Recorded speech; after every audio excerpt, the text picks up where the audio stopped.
Bent over row with box support. The idea here is that we're using a box to give us a little bit more support, especially when we're looking at doing heavier rows. I do want you to use a weight that is substantial for you. Please don't make this like 10 pounds. You can row a lot more than 10 pounds, especially if you're a climber. So to get set up for this, we are going to get into a staggered stance. And remember that your front leg is going to be the leg that is really holding most of your weight. So my front leg is my right leg, which means I'm going to hold the dumbbell in my left hand. Now from here, I want to get into a hinge position, okay?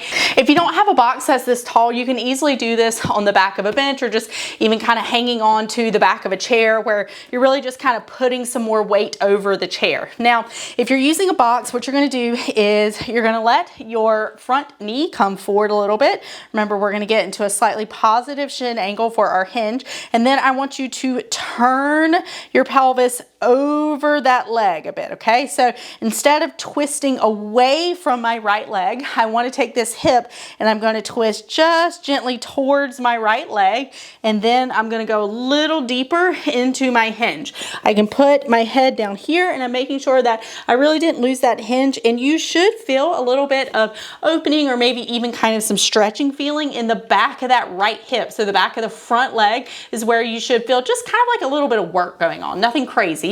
But you're gonna lay your head down, then you're gonna exhale, ribs come down, deep core up, all the nice things. Now, from here, what you're gonna do is you wanna make sure that this leg doesn't want to do this, because I promise you it will. You're gonna look down and be like, why is my knee back there? So get your knee forward again, but don't lose your hinge, okay? Just because we're coming here doesn't mean we need to round over. So knee is gonna be just forward of that ankle. Make sure you don't lose the hip position.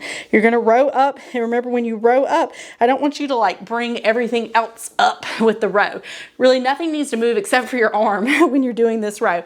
And depending on how heavy you do it, it's okay if you get a little movement from some other places, but we want to try as much as we can to just isolate the movement of the row.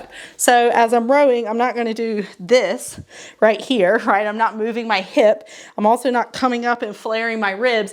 And having something that you're almost using as like a constraint can really, really help with that, with helping you understand when you're starting to move other things when you're rowing, especially as it starts to get heavier. So remember, I do want you to do this pretty heavy. Like, you need to be trying hard when you do this. All right, that is your bent over row with box support, and I'll see you in the next video.